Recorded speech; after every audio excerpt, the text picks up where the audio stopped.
Bearing bare feet onto cold evening tiles stirs motion across the body, the intimacy of tactility.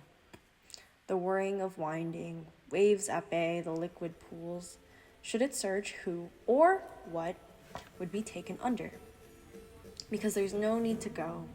So fast, the line's halfway local, locale, place, or position. If I hum home, the screeches of the train are choked up in the drink. Traveling to Flushing and home and again, past my stop and the 7 ghost train, ghost of my childhood, ghost of red diamonds, green circles etched purple, screeches. Be still, this fragile beating, nation wrought, breathing, rolling over itself into something of its own design. At 20, I know that my mother is from a fishing village.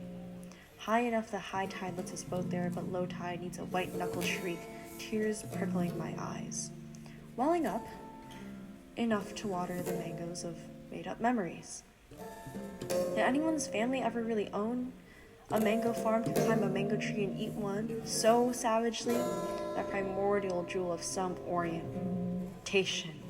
Sticky amber juices staining sticky, sweaty skin. Slipping over the tongue, tangy, cold, and sweet. Chewing on the pulp pulls my cheeks into a pucker. But still, I like its roundness, its ease of drinking, the bite when I eat. Beating the beat, heeding the beating, I indulge in full.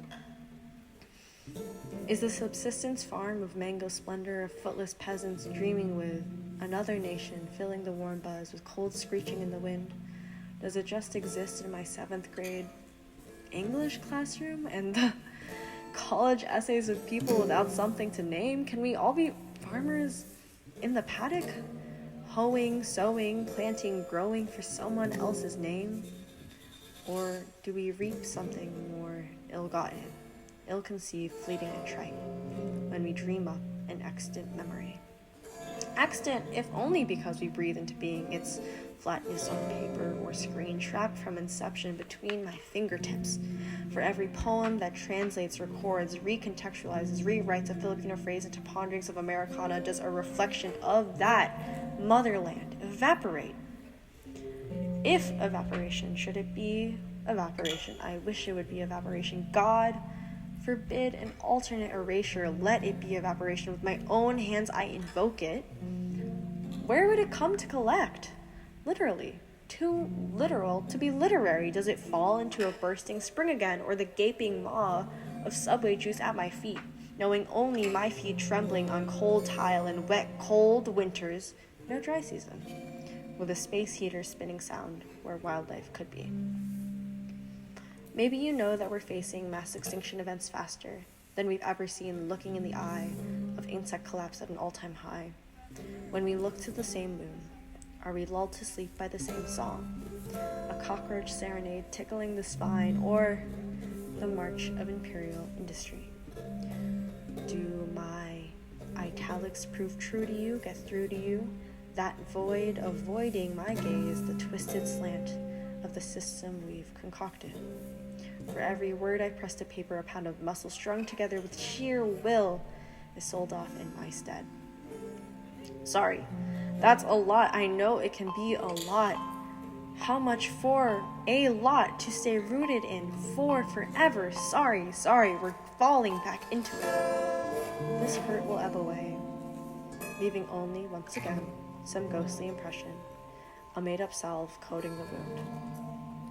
Oh, you, yes, you, rain-soaking hardened leather, hard-pressed layers of coating. Does your weary skin still withstand the chill?